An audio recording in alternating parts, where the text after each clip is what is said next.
Hello and welcome back to the True Crime Guys podcast. I'm Lauren. And I'm Michael. Excited to be back in studio. It's fall season, finally, my favorite season of all. It is. You picked a creepy one for this week? I picked a creepy one. I wanted an eerie one, like Slenderman-ish type vibe, where it just puts you in that eerie, feel. It gives you that. Right. What better than a human mosquito? Human mosquito, grave robbing, creepy. son of a gun. Sounds like a terrible 80s horror movie. Right? The human mosquito. I'm sure there is probably weird. I don't know why I'm making buzzing noises like mosquitoes. This movie's called Bloodlust from 1977. We'll talk about in the case, but yeah, this guy's a grave robber. Yeah. Who eventually got tired of messing with dead bodies and decided to make He wanted something a little fresher. some people dead himself. Yeah, he wanted something a little fresher, that's all. Yeah. But digging is a lot of work. You know what I mean? Stealing keys to the morgue, that's a lot of work. Right. It's easier. To You just can shoot some people? Yeah, there's bodies walking around everywhere. It's a lot easier to get them that way. What do Right. you think? And we haven't done like a full-on grave robbing episode yet. We haven't done Ed Gein yet. I'm sure we'll do it at some point. Yeah, probably. But this is like Ed Gein Jr. Ed Gein. slash Mosquito Man. Ed Gein was a deaf mosquito. This is what you got here. Right. This guy did it surely for the blood, though. Ed Gein Yeah. really decorated his home with like body parts and stuff. A little Right. different. Yeah, you did it more for interior decorating. You see what you're saying? Interior design. Yeah. More of an eye for that. Yeah. You got like Okay. a hand holding up a light bulb and stuff. Yeah, I guarantee you it'd be a real We got to do original Ed looking Gein, room. dude. There's a lot of comedy to be had in that Really? one, for sure. All right. Well, Yeah. maybe we'll do that for Patreon. Yeah. All right, Nice. guys. Let's get into it. Let's do it.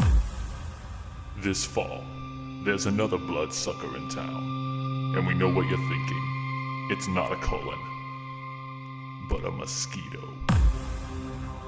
He had the childhood abuse. He had the frontal lobe damage that left him deaf and mute.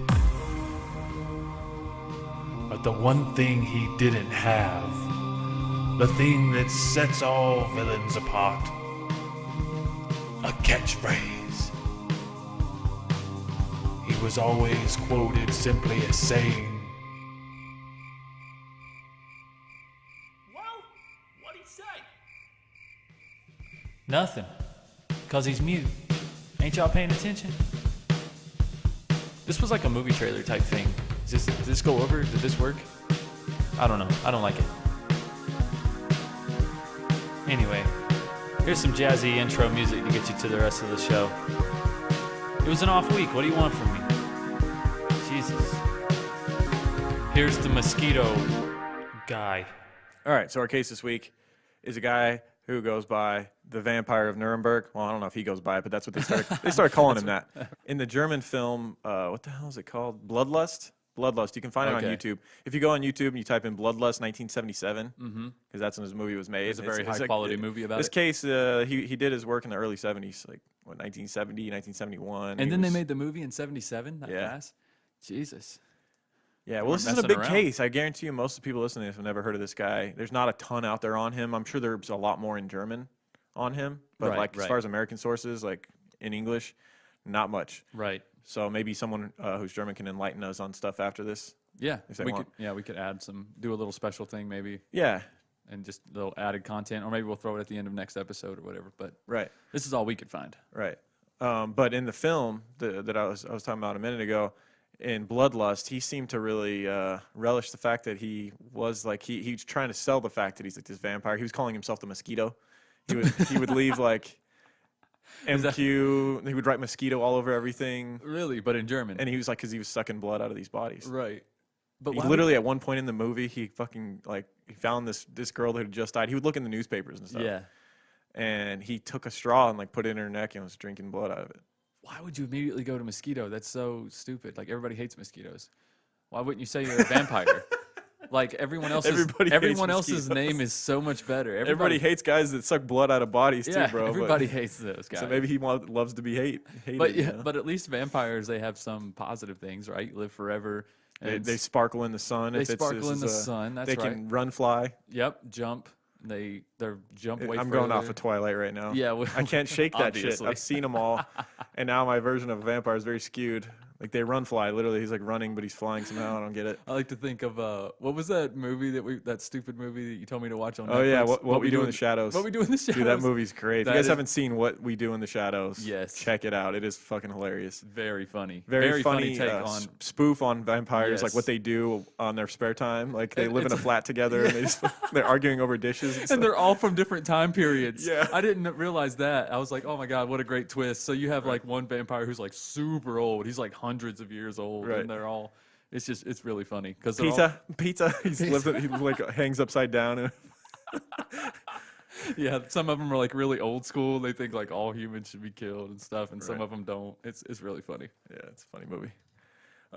So this guy, his name is Kuno Hoffman. He was born in 1931. It's kind of a cool name, actually. I kind of like that name, Kuno. Kuno Never heard of that before. the Mosquito Hoffman, Kuno the Mosquito. or the Vampire of Nuremberg, yeah. which is probably a better moniker than Let's Mosquito. call him the Mosquito of Nuremberg. That's what I'm. That's what I'm gonna. That's what you're I'm gonna name the title episode. this. Yeah.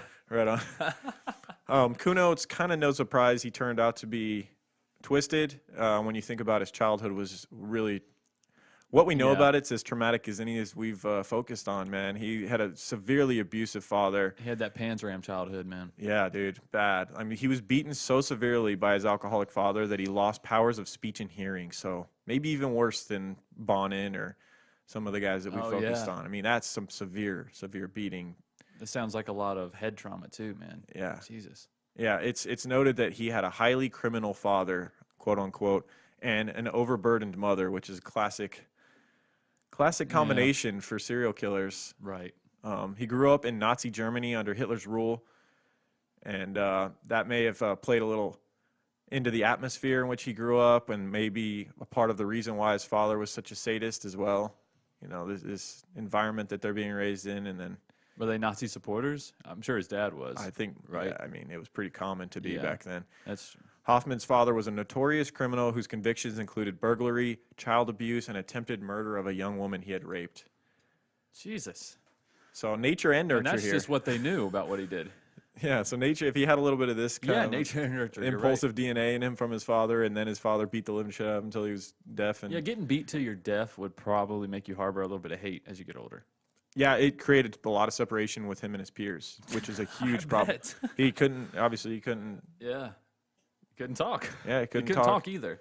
Yeah, so it gave him a ton of social anxiety, which led to a lot of stuff we see Oh man. down the line. Could you imagine reading lips in German? Right. It'd be crazy. Oh my god. I mean, how do you read phlegm? You know what I'm saying? Like, Can people read lips that are kidding. German, That's so German terrible. people? yeah, I think you can read lips in any language, I would think. Yeah, we're just ignorant. Although in Australia, they barely open their mouth. Remember? You're telling us that? I think it'd be really hard to read The lips in Australian people Australia. told us that's how you have to do accents, right? It's like you barely open You mouth. just barely open your mouth. So it'd be really hard Oh, if you were mate. deaf. All right, mate. Yeah, maybe look, they're great teeth. It's Great not teeth. Oh, no. You sound British again. Yeah, sorry. I got Russell Brand over here. Right. It was almost since birth that this Kuno had been beaten, and basically Sounds like a slur. This Kuno. Kuno Hoffman. Almost since birth, he was used as his father's punching bag. At age 1, he was hung on a wooden window frame and brutally beaten. Jesus Christ. On another occasion, his father shoved him into a sack and threw him away So, threw him away where? in the trash. Threw him away in the trash. Yeah. So who found him? I don't know. That's a good You know? question. Obviously, he grew up, so the trash man was like, I'm just going to leave this here. Right. That's just, God damn. That's crazy. Yeah, and we have a little bit of information on speech and hearing. They're controlled in the temporal lobe of the brain. It's likely that he suffered blunt force trauma to his temporal lobe. Right temporal lobe damage can inhibit speech. Interestingly, temporal lobe damage can increase or decrease interest in sexual behavior as well, which is something I had no idea, and a great little note from our researcher, Sarah S.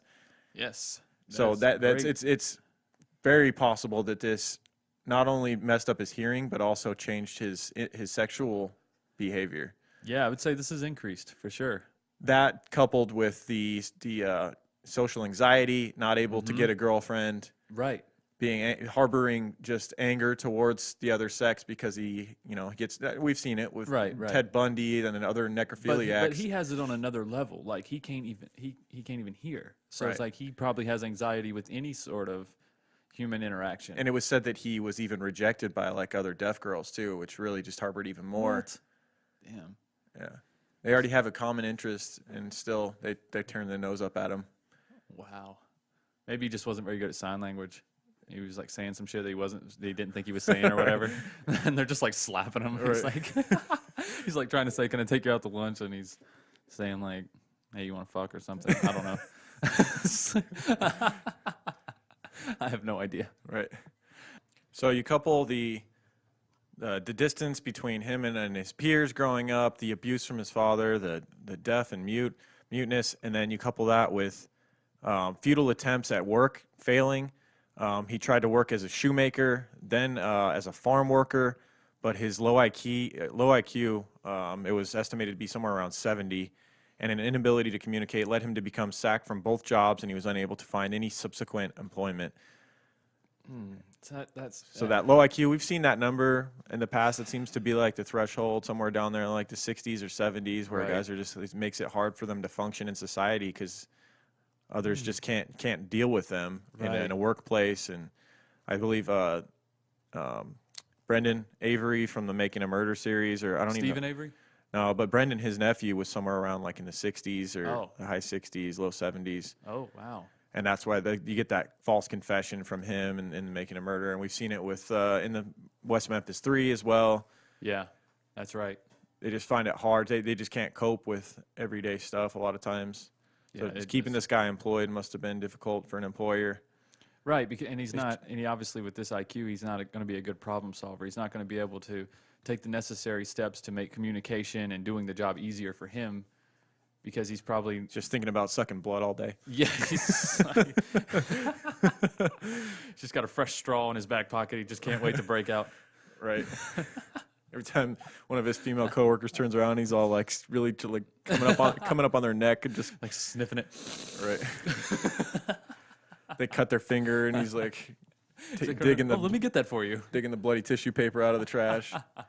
Oh God. Yeah. He drifted into a life of crime, spending time in jail for theft as well as spells in mental institutions. We see that as well. A lot of shoplifting and like just petty theft with people that turn out to be serial killers. And But what else can you do? I mean, he can't hold down a job right now. He can't form any relationships. so he's just filling time, Yeah. stealing. I think this is a precursor that leads to Satanism. Oh, absolutely. It's a gateway You know what? I'm bored. I think I'm going to be a Satanist. crime. I don't have any One other day you friends. steal a candy bar, the next thing Obviously, you're God sacrificing things to has forsaken me. Yeah, exactly. Right. Start stealing, going whatever. Very successful at escaping from mental institutions. He escaped 12 times. Right. What did he do? Put his room near the door? Like what the fuck? Like, how's the deaf mute guy escape with the IQ of 70? Escapes 12 times. Yeah, they just cracked his window for him. Like, you need a little fresh air? They're probably just letting him go. They're probably like taking him out for some fresh air, and they just lock him out. Right. Just walks away. They creeped even them out. He creeped even them out at the mental institution. This guy. Oh no, he escaped again. We must go get him. Right. In 1971, having spent only 5 years of his adult life without any sort of incarceration, Hoffman went to live with his sister and brother in Nuremberg, obtaining occasional work. On the surface, it appeared that Hoffman was finally beginning to get his life back on track. However, the spring of that year marked the beginning of a ghastly reign of terror across the countryside. Yeah, he's comfortable now. He doesn't have to worry about his life. You know what I'm saying? I mean, his well-being. So I Right. think now he can focus on things that he actually wants to do. I think that those sexual desires and those tendencies are coming to the surface now. Yeah, now that he has time on his hands. So Exactly. we've seen that before. Yep. He's not worried about where his next meal's coming from. He's not worried about a job now. So he has time. Or escaping from another mental institution. Yeah, exactly. That's not taking up time. Right. Or Des- getting kicked out. So desperately lonely and sexually frustrated, he starts becoming obsessed with rituals involving necrophilia and vampirism. His sister unhelpfully advised him to buy a rubber doll. I feel like that's good advice You for a think guy it like is? this, though. I think his Yeah. sister knew him better than anybody, and it's like maybe he could take his frustrations out on something that's not living. which Right. may have backfired later, though. Yeah, that because may have. That's when he starts grave robbing. Right. He wanted something a little He more goes, you know, it's lifelike. nice that this doll doesn't judge me or talk back. He's or like, you know what, rubber doll, that's a good suggestion. I'm gonna see your rubber doll and raise you Satanism and grave robbing. Yes. Yeah, so he turns to the occult, consulting books on black magic and Satanism to search for methods of self-improvement. That's Yes, what good means, you know. that's a good place to. That's the first place you should search. Some people do yoga. Right. They meditate. Right. But, you know, Those don't teach hold their a own. candle to the occult No. and the peace that it can bring you. You know what I mean? And the self-improvement that you can get. I'm sorry. I was going to try to say it with a straight face, but I just can't do it. it makes sense that he would dive into necrophilia of anyone else. Like if you're gonna, Right. this guy, like it's basically it stems from a lot of times, and it makes sense when you look at like Ted Bundy and stuff like that. Necrophiles may view corpses as emotionally or physically non-threatening, thus presenting an easier outlet for sexual attraction, acts, and expression. Right. No chance of denial either. Exactly. So this guy who feels always like life is just denying him. Right. If anything, women are denying him. He's got no friends, no nothing going on. So he can have his way with a corpse, get his sexual gratification, and he's not getting that embarrassment or rejection, you know, from what a living person might bring. Right. So, Right. convinced if put into practice, these rituals would make him good looking and strong, quote unquote. Oh, really? So we got some. So he's not already a good-looking guy. Oh man, I guess I got the wrong picture in my head. If it's anything like Bloodlust in 1977, the film, Yeah. not necessarily. And there's photos of him out there. Pull up some photos of Kuno Hoffman. intense. He's creepy. He looks like a guy that would rob some graves. Oh yeah, definitely. Like maybe a little human mosquito-ish Right, definitely. guy that would suck blood from a straw. You can see that.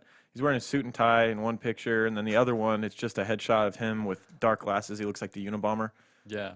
Or freaking Jim Jones or some shit. Right. He's got the Jim Jones like tinted shades. Right? Yeah. The Bono shades. Yeah. Yeah, so he's a creepy looking guy. And so maybe thinking, I am a creepy looking guy when he looks in the mirror. Right. Sucking blood out of bodies would help maybe fix that. Right. That's- The only problem is that typically dead bodies who are already in the ground don't have any blood. Yeah, that's true. Yeah, you get embalmed. Yeah. However, he's looking in the paper and he's trying to find fresh corpses. I don't know how quick Right. that process happens or happened back in the 70s in Germany. Yeah.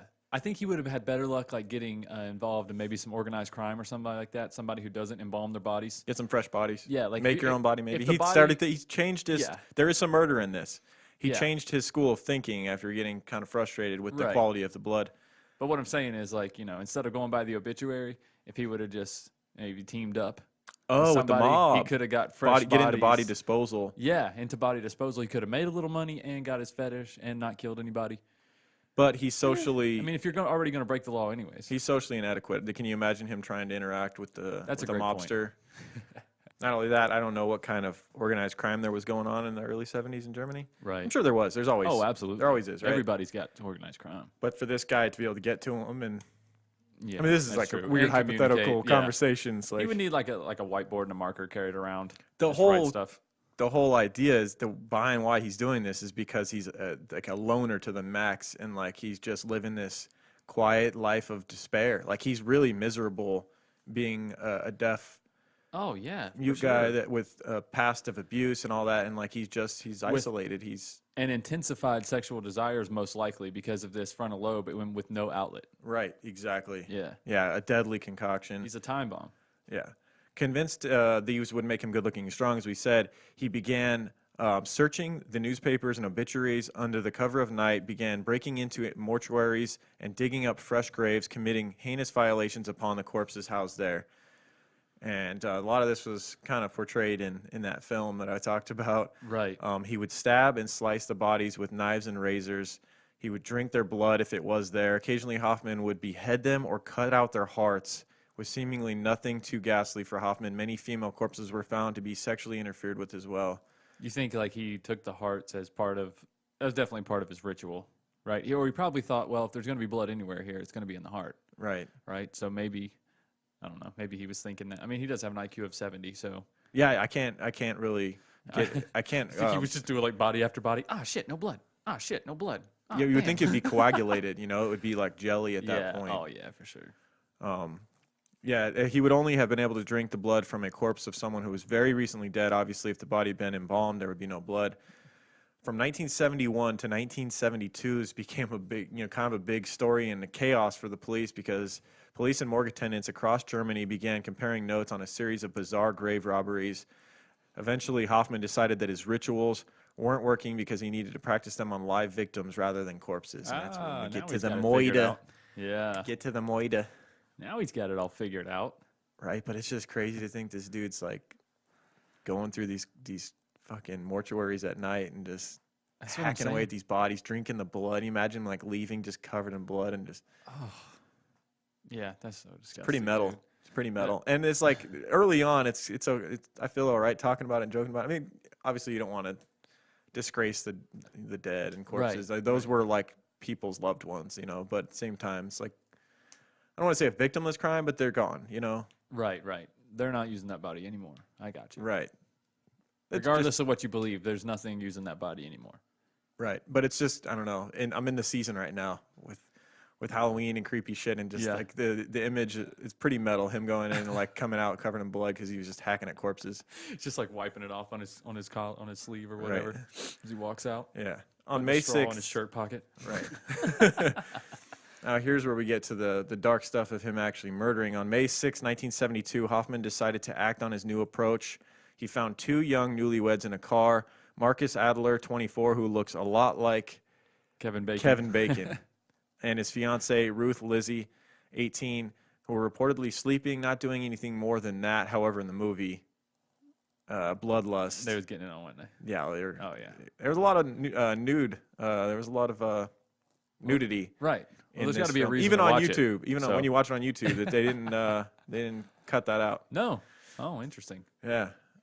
While they were in there reportedly sleeping, he snuck up on them and shot them in the car, very like Zodiac. Oh. Sleeping in a- Yeah. He just wanted them dead right away. You Yeah. could tell like this guy straight up. However, in the necrophilia. movie, there were some differences. Obviously, he like beat them or stabbed them. Like I couldn't even tell what he was doing to them. Really? Yeah, I think he had a knife maybe, or he was just beating with a club or something. In the movie, it was kind of hard to tell. Why would I you? mean, it wasn't the high, it didn't have a huge budget. This film. Right. Yeah, I can imagine. Yeah, so after shooting them, Ruth's body was showed evidence that he had tried to drink her blood. He had attempted sexual activity after she was dead. And in the following days, another woman was shot and the same rituals were carried out. Yeah, so he finally got what he wanted here. And you think he would have kept going if he didn't get caught on this one? You Yeah, think this would have been a regular thing? I mean, to not be too on the nose, I think he got like a taste for blood. Like, real fresh blood. I think he got I think he wanted warm. if there's ever a fresh phrase blood. that works here, it's he got a taste of blood and he liked it. Right. Yeah.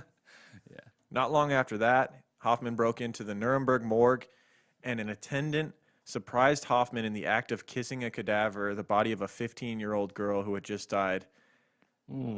Hoffman drew a pistol, but his shot went wild, and the surviving witness offered a description to the police, and this would be the beginning of the end for Hoffman. Just like that. So he was still like, he had gotten a taste for killing and fresh blood, but he was still couldn't refuse, like if he saw an ad that, some young girl had just died, But he it- still would go to the morgue, and because that was probably a lot easier and less risk involved. But don't you think it's odd this time that he chose to kiss her instead of It might have been the Instead of beginning, mutilate. or who knows? I mean, he might have just gotten there, and because that's the first I don't instance know. of that. You know what I mean? Like, is he trying to be more intimate with these corpses now that he's gotten a taste? You know what I'm trying to say? yeah, I mean, you're trying to dive into the mind of a madman, but maybe that was Right. like his beginning, like foreplay, for lack of a better term. And he had, because obviously the girl, I don't think it said that this young girl was stabbed or anything like that. Yet, Right, but that's it what might I'm have just saying. been the way he kind of like worked up to it. Right. Okay. I just thought it was interesting that he was, there's just a lot of worse things that he could have been caught doing. You know what I mean? It seemed like he didn't waste a lot of time with the other bodies, but he probably didn't have as much time either. Right. I mean, if you're digging up these corpses and whatnot, like, yeah, you're probably a little more pushed for time. Right. Interesting note, the murders and getting caught kissing the cadaver happened in a span of 4 days, so he was just on a crazy binge. Just every day he was pretty much doing this. And it was between May 6th and 10th. of 1971. Hoffman was also seen near the site where Marcus Adler and Ruth Lidzy were murdered. A gamekeeper, Werner Bernack, noticed Hoffman acting in a nervous manner near the crime scene. So And he returned to the scene. right, so they just needed someone to connect. They needed an actual perpetrator or suspect that they knew they had a witness, but they didn't know where to start. They just had a description of a guy who was seen. Right. His leather hat, sunglasses, and red moped also stood out to Bernack, who were also He's cruising in a candy apple red Vespa, trying to be discreet out here. right. What was his name? The final freeway killer we did. Oh, Patrick Kearney. Patrick Kearney. Meep, meep. He's just riding up, smelling the crime scene, Right. scooting away. Yeah. Unfortunately, by the time he discovered them, Hoffman had already fled, but Bernack immediately contacted the police, and on May 10th, he was captured while in the process from resigning from his factory job, presumably to go on the run. Because the witness could identify him, Hoffman was arrested on May 10th, 1972, and it's said that he readily confessed both to the 3 murders and the string of bizarre graveyard crimes. So he gave... That was, I mean, because he was proud of these. I think he was really proud of it. Yeah, and he probably knew that he was a monster that needed to be stopped. Sometimes I think Right. they have a little bit of internal turmoil. They're like, where they want to be caught and stopped. Right. It's kind of 'Cause like they Richard can't help Ramirez, though. themselves. They feel like they're doing, if he truly was a Satanist, Yeah, it's that's like true. they feel like they're doing the right thing. They feel like they're doing, They almost want to spread that gospel The by like, Dark look Lord's what I work. did. Yeah. yeah. Yeah, and he even at one point pulled his sleeve up and showed his dark muck. Oh, the dark mark. His servitude to he who shall not be named. Yeah, exactly. Nice. Oh, Harry Potter reference there. Right.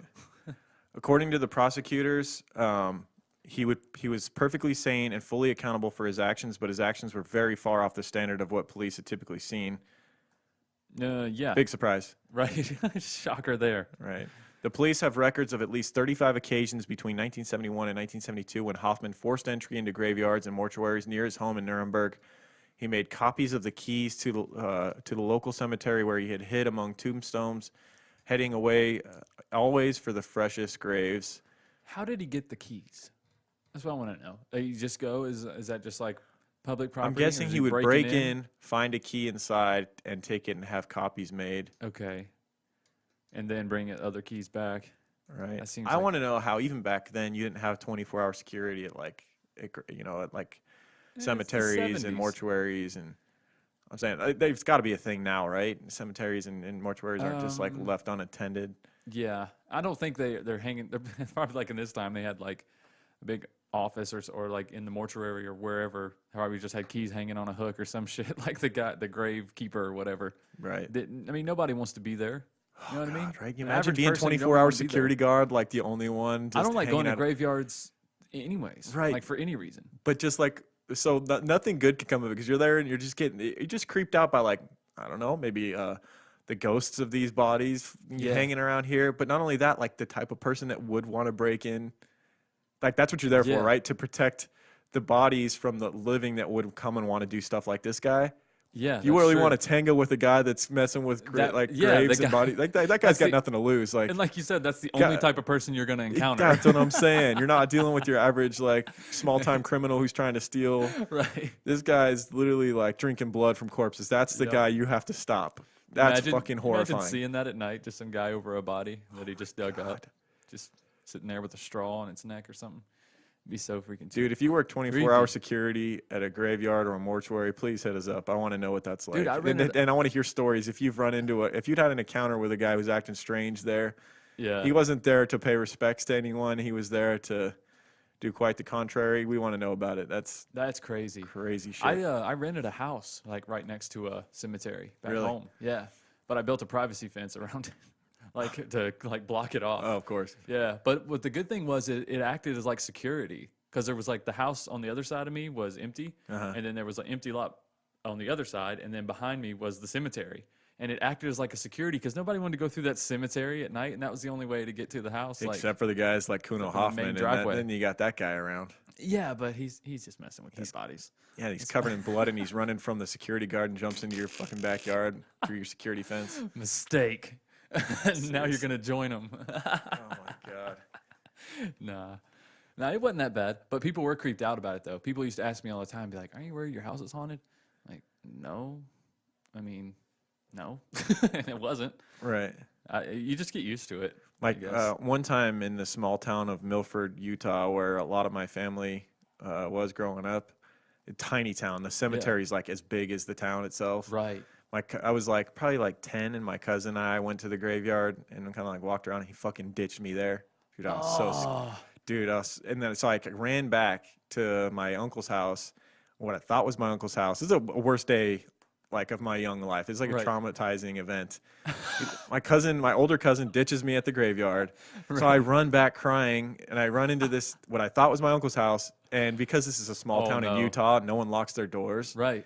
And so I go back to what I thought was my uncle's house. No one's home. I go inside. I'm like crying upstairs, like, where's everyone? I got left at a graveyard, and I thought my family just ditched me, and I'm alone in this house. It was the neighbor's house. I was inside their house somebody else's crying. house? Yeah. You're so unobservant as a kid. Well, dude, this is the first time. This is the first time I'd been to this town. And I'd only been to the house Fair once, enough. and all the houses in this town look the same. Okay, All the old two-story Mormon houses. towns. No one locks their doors.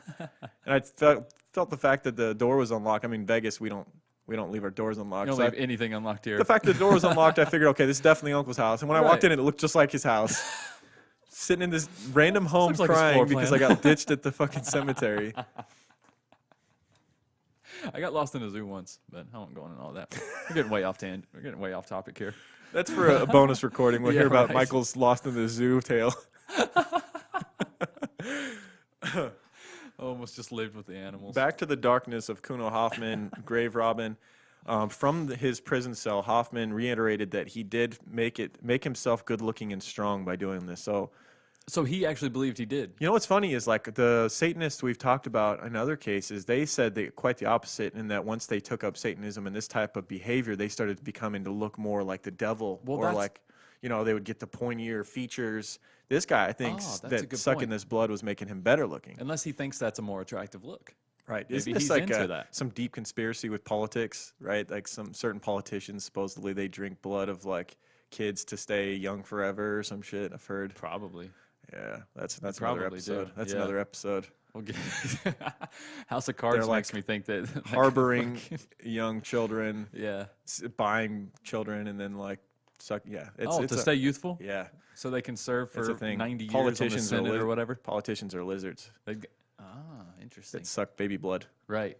Oh god, I tried to watch the horror movie The Witch. Yeah. How'd that go? Fuck, Not good. dude. This the first 5 minutes. I actually, I have a strong stomach. Yeah. But this, spoiler alert, if you haven't seen The Witch, this freaking, like it's a timepiece set in like, I think like the 1800s. Okay. And this couple, this family, they're real religious. They get kind of outcasted from their church, and they have to go like live on their own. And they pick this plot of land surrounded by the woods, right? Oh, perfect. But they start their own little farm, and it's doing whatever. And like they have this baby, and the older sister's playing with the baby at like the edge of the wood line, like playing peekaboo. Why? Why way out She does there? peekaboo, peekaboo, the baby's laughing. She does peekaboo one more time, and when she takes her hands off her face, the baby's gone. Next thing you know, this fucking naked witch is in her hut with this baby, What? kills the baby, covers herself in the blood of the baby. Keep in mind, I've had a son within the Jesus last 15 Christus. months, and then also I have another baby on the way. So I pretty much tapped out when this naked witch is covering herself in baby blood. What? Yeah, it's messed up, man. God, she's a hell of a thief, though. She snatched it there in peekaboo. What's a witch, dude? Mighty. It's a witch. It's impressive.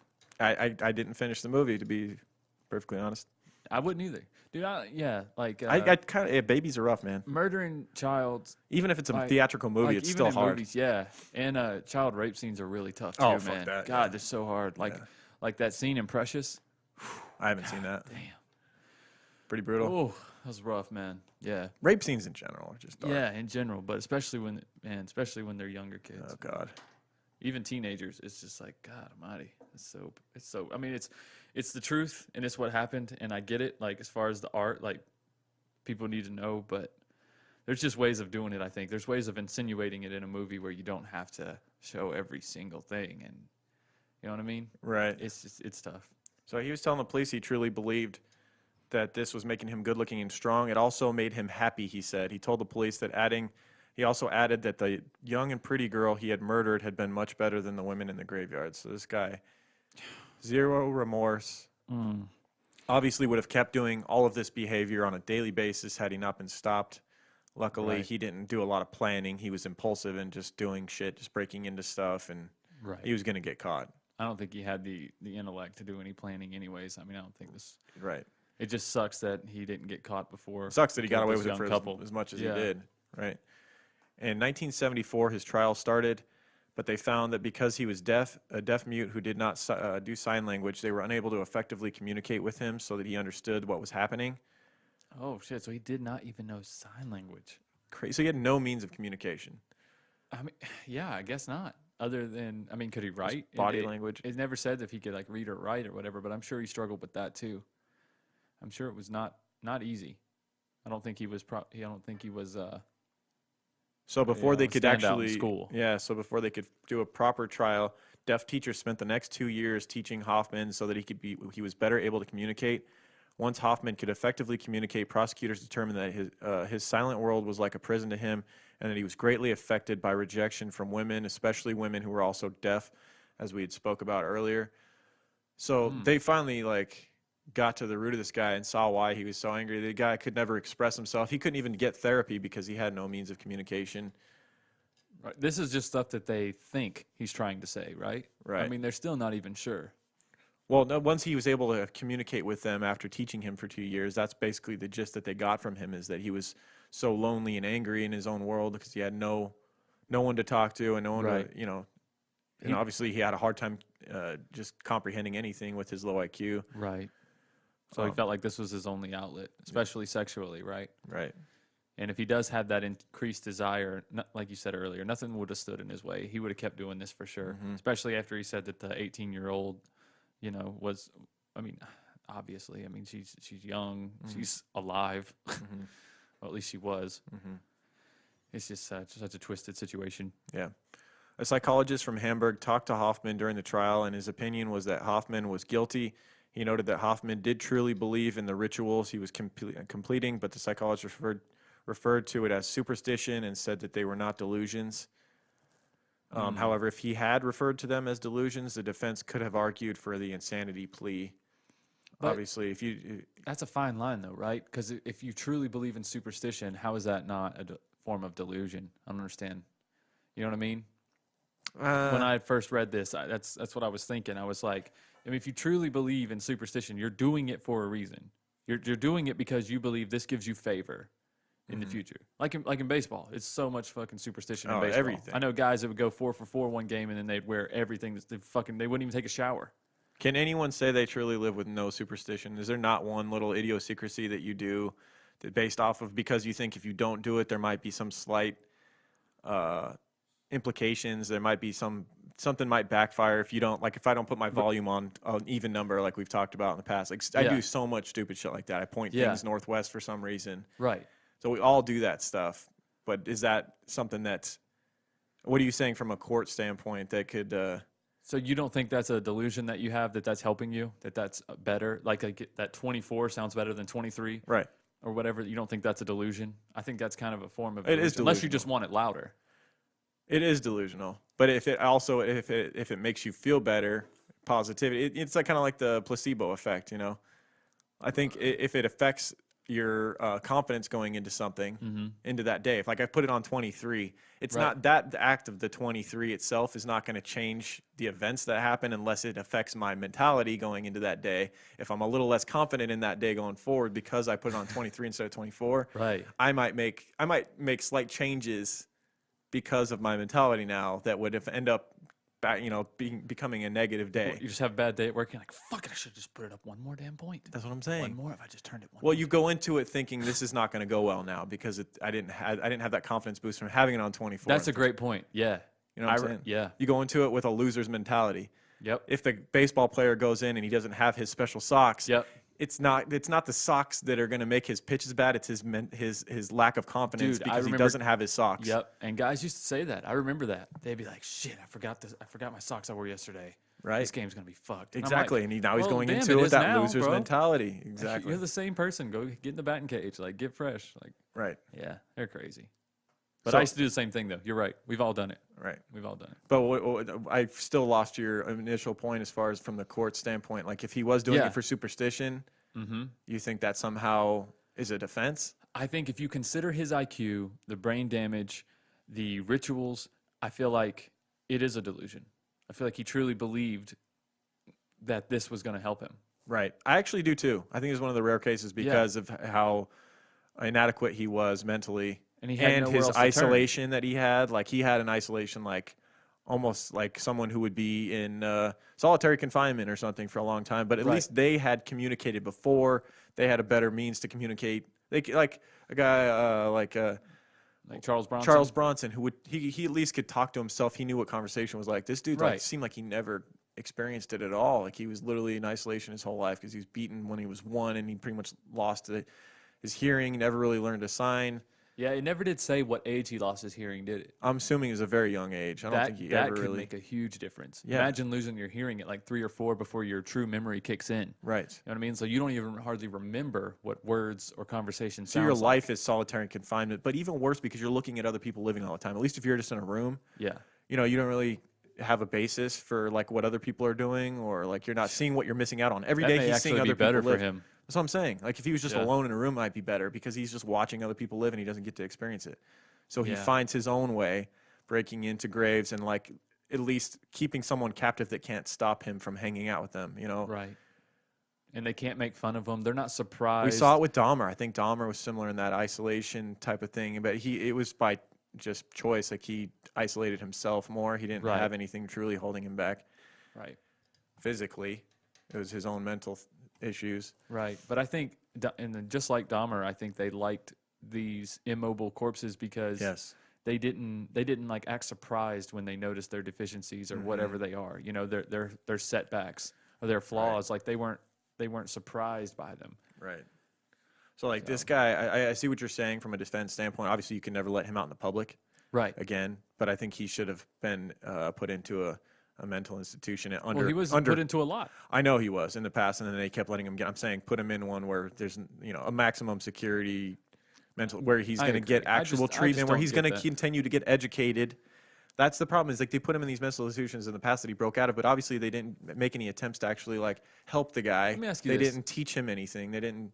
Do you think that someone's IQ can be risen? You know what I mean? Do you think if he was put in there, shown sign language, taught basic skills and things that he probably should have learned in school and things, and taught him how to communicate, do you think that changes his life? You think he's then able to go out and maybe even find a deaf woman? Because it seemed like that's what he wanted. Right. Because everywhere I read his rejection, he was especially deterred by his rejection by deaf women. I think at this point he's too far gone though. But I'm saying I don't think he should have been executed. This guy in particular, just because of his circumstances, like he just. I agree. Life in prison would have been fine. Right. Yeah. Or particularly in a maximum security mental institution where he can. Right. But what's the point in teaching him all that if he's never going to be let out? I guess just to keep him more docile while in the institution. Keep him busy. Kind of gives him more self-worth. Keep him busy, or otherwise he's going to lash out at every prison inmate or guard that he encounters. We've kind of talked about this before. I know me and you talked about how men need a sense of self-worth. And I think if he had that, if he had that way of communication, that means of attracting a mate or has something that he was good at, I think, aside from it could have turned him around. grave robbing. Right. Not a great icebreaker. Like, what do you do? Yeah, right. Well, see these keys here? I can get us into any graveyard in the city, baby. Any graveyard in the city, that's right. Take a little stroll later tonight if you I got the skeleton key. Right. Nice little play on words there. Right. So prosecutors were also concerned that if the trial resulted in Hoffman being placed in a mental institution, that he would be able to escape, as we mentioned. So he would have to be under close watch, which I'm sure, would take tax dollars and all that stuff. It was their opinion that he was so disturbed and intelligent enough. So they did determine that he was intelligent enough. He knew what he was doing, and he was okay with it. He did tell the police he enjoyed what he was doing. They decided that he could not adequately be accommodated in the facility, a mental institution. I think they just wanted a good reason to kill him. Well, they didn't end up killing him. In the end, Hoffman was sentenced to life in prison for the murders.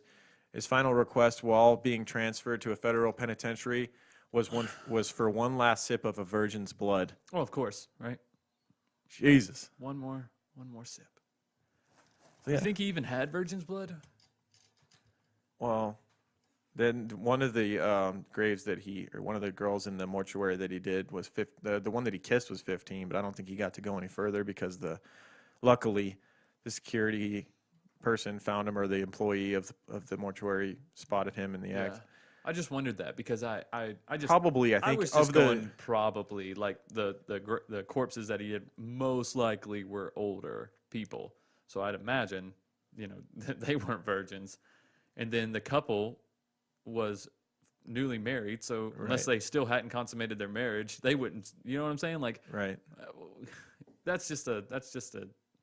It's just a ploy, I think, just to get a little more attention. They had records, though, the police, as we mentioned earlier, of 35 occasions between 1971 and 1972 when he forced entry into graveyards and mortuaries near his home. 35? 35 occasions where he broke in. You imagine there's probably multiple bodies in each of those. So, dude, for sure there was some young people in there. Okay. I didn't know there was 35 separate occasions. Wow. Right. Yeah. That's a lot. Dude, I just feel like this is a thing where he did it every day. And he was going to continue to do it every day. He was impulsive and obsessed, and he had nothing else going on. He didn't have that was the problem. He had That's the crucial thing, man. Nothing else going on. So he's just thinking all day about sucking blood and getting better looking doing it. It's a win-win. Right. Jesus. Oh my God. So yeah, that's the Vampire of Nuremberg. The Mosquito of Nuremberg, right? The Mosquito of Nuremberg. Quickie but a goodie, fun little grave robbing episode for Halloween. Get Halloween season kicked off. We're just about to hit October. That's right. And the weather's just starting to cool down. If you want an easy costume, this guy would be great. Right? Yeah. Just put some glasses on. Put a little blood on your mouth. That's right. Or get like a mosquito, Dude, I feel like mascot head. You put on a wear, three-piece suit. Three-piece suit with a tie. Yeah. Kind of older eyeglasses. The biggest ones you can find, the more you look like Bug Eyes, the better. Yes. Yeah. And then, a little bit of corn syrup blood on your mouth. Right, and then make you like a long, pointy nose, like a mosquito. Just kind of. Oh, shit. That's next right level. Yeah. That's perfect. Maybe even some wings. Right. Some extra, like, creepy legs out the side. Plan on not talking all night. Right. Yeah, don't talk. Just give everyone weird and looks. And also pretend like you can't hear anybody. Right. That'd be so fun. Just walk. Right. They try to talk to you and you just walk away. What's with this mosquito freak over here? He said shit all night. Yeah. What an asshole. Right. All right, let's do some shout outs. We got a Patreon exclusive next week, as we mentioned. Yep. Find us on patreon.com/truecrimeguys. $2 a month gets you 16 episodes, bonus content, all kinds of crap. It gets you in the giveaway that we can't post about, but we'll talk about on here. Still happening. Yeah, the giveaway will be going on next week when we record. Right. You'll just have to listen to the Patreon episode to hear the winner, and then we'll probably message you too. Yeah. On Patreon. We haven't picked a case yet, but I'm assuming it's going to be a good one. It's going to be probably either a heavy hitter or one that you guys have been requesting a lot. Yeah. One that we're going to get a very thorough book on, probably 15, 18 hours. Right. Yeah, because we're in a better position to study this week. We got an easy month at work coming up. We have a rotation where we have easy work then hard work. Michael and I both got the easy work this month, so yeah, we're on the same rotation. So yeah, we should have time for some audiobook reading. Right. I'm looking forward to it. Yeah, so look forward to like a 2.5, 3 hour episode next week on Patreon. Oh yeah. Let's talk some Oh My Gaia. Yes. Our number one sponsor. Oh My Gaia. If you're wondering what Oh My Gaia is, it's an innovative all-natural deodorant, fragrance, and beard oil company specializing in paraben and aluminum-free products. Their innovative line of deodorants inhibit the growth of odor-causing bacteria while maintaining effectiveness. At Oh My Gaia, they use only all-natural, paraben, and aluminum-free organic ingredients. There's tons of scents. I'm wearing our scent today, True Crime Pine, which I love. It's really growing on me. It really is. Right. Like, I liked it at first, but I really like it now. Yeah, I really do. It's like because all the scents become a little more subtle. I think that's just nature. Right. You get it. But if you get a couple scents and you switch them up, then you're like, oh man, this scent is strong. But it's really not. It's just just not different. used to it. It's different. Yeah. And there's a scent for everybody. There's vanilla, cherry almond, sandalwood, lavender, lemongrass, Egyptian musk, coconut, dreamsicle, leather, lumberjack. Like we said, we got True Crime Pine. There's a new one out called Barbershop, which is another one of my favorites. But if you guys All of use- these have been known to mask the smell of grave robbing as well. So if you've been out Yes. grave robbing and you are wearing Oh My Guy, you are safe from detection from police. right, maybe you got a little what do you call it, coagulated blood, Right. How do you Or a say little it? bit of what's on this? your mouth or like maybe dried on your clothes. Right. This will help get rid of that smell. Right. Yeah. It won't. Maybe you got a Anyways. little bit of embalming fluid on your shoe. Right. It's happened to Oh everybody. My Guy, it helps. Exactly. Or hey, you've been out digging. You get a lot sweaty. Those Right. grave robbing can be strenuous. Absolutely can. It'll help. However, hide if that. you have True Crime Pine on, Yes. It's actually made for that, actually. It's made for hiding crimes. it is. True Crime Pine is. Yes. Okay. But you can use our code CREEPER, CREEPER, Hide your crime with True Crime Pine. for... There's our slogan. Can I tell them about the code now? Yes. Use the code CREEPER for 15% off at shop Oh My Gaia on Instagram or ohmygaia.com, ohmygaia.com. You guys will not regret it. Stop putting aluminum in your armpits. They also have Be bush fresh. oil / beard oil. That's right. Or just regular scented oil, ladies. If maybe you already have an antiperspirant that you like, but it just doesn't smell or you don't like the smell or whatever, you can get the scented oil and still smell good. Yeah. So there you go. Safe for your bush. Safe for your bush as always. Approved. Right. Anything else? I got on some Fireside right now. Oh, I was Fireside's wearing a good True one. Crime Pine yesterday. I ran need to out of start wearing my True Fireside. Crime Pine during the recording session. I don't know what I was thinking. Yeah, come on, man. Get with it. Right. I've been wearing barbershop all week, but I was like, nah, it's True Crime Day. Here I'm we gonna go. get my wife some sweet pea. She requested some sweet pea. Yes, that's a good smelling one. My daughter loves that one so much. Our families are Oh My Gaia families. They are. We have, Is your we have family an Oh My Gaia jars family and too? jars. Be an Oh My Gaia family like us. No, it's great stuff. And Wendy over there at Oh My Gaia, she's amazing. Guys, if you order something but you're curious about another scent, let her know. Send her an email, whatever. Like you said, with your order, she could send you maybe a little sample of something else. But you're going to love the scents. Right. Find us on social media at True Crime Guys, Twitter, Instagram. We're always posting cool shit on those things. We respond to almost everybody that tweets at us. So Yep. we don't do a lot. Almost. We don't do a lot of tweeting unless you tweet at us, and then we will do. Right. Unless you're just on there being an asshole. Unless you're being a jack, we'll Like just this- ignore you. like there was one guy last week who commented on every platform like shitty stuff. Oh, what I'm a like, dick. well, stop listening then. Right? Like, For you real. like you went and searched us out on. He commented something shitty on Podbean. He commented something shitty on Instagram. Something shitty on Facebook. I'm like, why take the time to do that? Right? It's just for us to ignore you on every platform. Yeah, we're just gonna ignore you on every platform. Right? Doesn't Yeah, it just seems He so just funny keeps to me. checking every app. Yeah. Like, did they respond? No. Did they No. respond? Fuck. And I do, and like What a waste of time, A lot guy. of times I'll delete them too, just so other listeners of the show don't have to be bombarded with that shit either. Or have to feel like they have to Stupid. defend us. Yeah, yeah. You Which guys we don't have to- appreciate it if you do, but We appreciate it, but you guys don't have to do that. We don't even need to give those people attention. Like, it's ridiculous. right.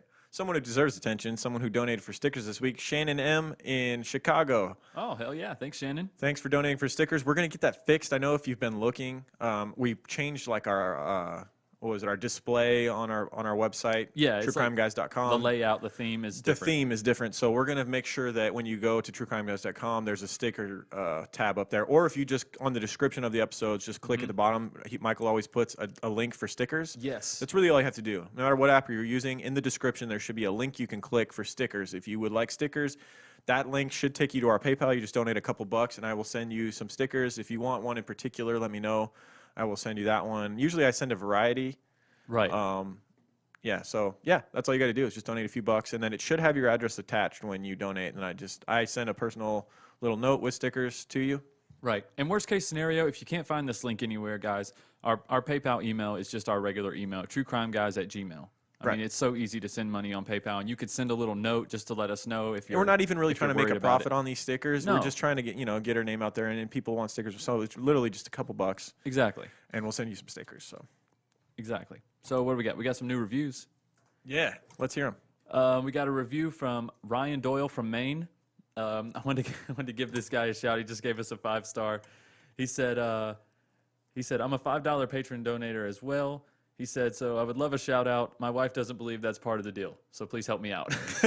So Ryan's wife, this is totally part of the deal. And you don't get a shout out, And you Ryan's don't- wife. Oh, sorry. She just got to mention.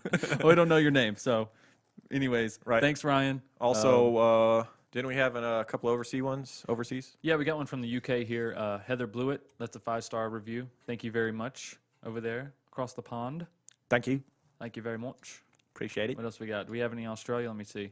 Mate. Yeah, we do. Mate. But it's not that good. It's not a good review. It's not that good. It's only a Crikey. 2-star. They were mad about our Port Arthur episode, so whatever. Can't win them all, Right. you know? You win some, you lose most. That's the way it goes. All right, Canada. Here we go. Yeah, GeoComo91. Not sure if we shouted you out last week or not, but thank you for the 5-star review. Jordan B, CL Malay. Those are some other Canadian reviews. We really appreciate that. I think pretty much every review we get from Canada is 5-star. They really are the nicest country. Oh, absolutely. Yeah, they're just sugarcoating it over there for us. Appreciate it, guys. Up in Canada, America's top hat. We love you guys. Love you guys so much. Hockey's Shout out to coming Dark back. Topic over there. Yeah, Dark Topic. Yeah. All the great podcasts. Once Upon a Crime, Dark Topic, all the other ones. Yeah. Well, Once Upon a Crime is from California, not Canada, but Oh, Canada. yeah, I was Canada just shouting ones. them out because Canada. But anything else? Yeah, there's a bunch of good true crime podcasts in Canada. Yeah, there is. So- Nighttime Pod, I think, is in Canada. All the the friendly crimes that go on up there. They talk about Yeah, Canadian people true crime, people obviously. getting run over by moose and stuff. Yeah. People get run over by Some moose. hockey accidents. Brutally. Puck through the temple. Right.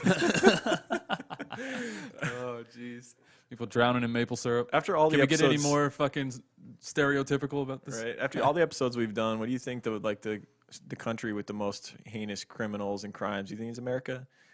Oh, I mean, definitely. obviously, we've done the vast majority of our episodes have been American, but Yeah. but I mean, there's some brutal ones that have been over in Europe and Well, I watched the Joe Rogan episode with Henry Rollins. You watch that one? No. You know how Henry Rollins is just like Yeah. traveling the world now? Yeah, that he dude's basically spins a globe and just touches a place. he's trying to become the most interesting man in the world. Yeah, he's freaking nuts. Yeah. But he said that the most dangerous place he's ever been is America, hands down. Huh. He said he's had more close calls in America than any other country. Hmm. He's been everywhere. Wow. So, yeah, there you go. I don't know. There's some pretty America. dangerous places over in the Middle East still, and Oh, like I'm in sure Mexico. there is. But there's certain places you don't go. I mean, Right. he's not trying to die. But Right. he does go to some, he really doesn't discriminate as far as, Right where he'll go. yeah, where he'll go. Pretty Yeah. interesting. One of the ones that sticks out the most was in Australia. The bodies and barrels was just sickening. Case, It was for sure. brutal. Yeah, there's some brutal ones. But America's had some. We've had some heavy hitters. Oh, yeah. For our absolutely. short history, just a few hundred years, man, we've definitely Yeah, we've definitely made our mark. done on well for crime. ourselves. Yeah, Crime done well world. for ourselves. right, we're guys. playing catch up over here. Right. All right, now we're just blabbering. Right. All right, guys, we'll be back with a Patreon exclusive next week. So, Yep. all right, we'll see you there on the flip side. Keep creeping. Keep creeping, guys. True crime guys, in the desert we like a mirage. It's okay if you clicked on us cause you thought we was True Crime Garage. Now we ain't mad at you, sit down, let us talk at you. I'm talking to the creeper army, we out here making murder, get murder, get murder. True crime guys, in the desert we like a mirage. It's okay if you clicked on us cause you thought we was True Crime Garage. Now we ain't mad at you, sit down, let us talk at you. I'm talking to the creeper army, we out here making murder charming.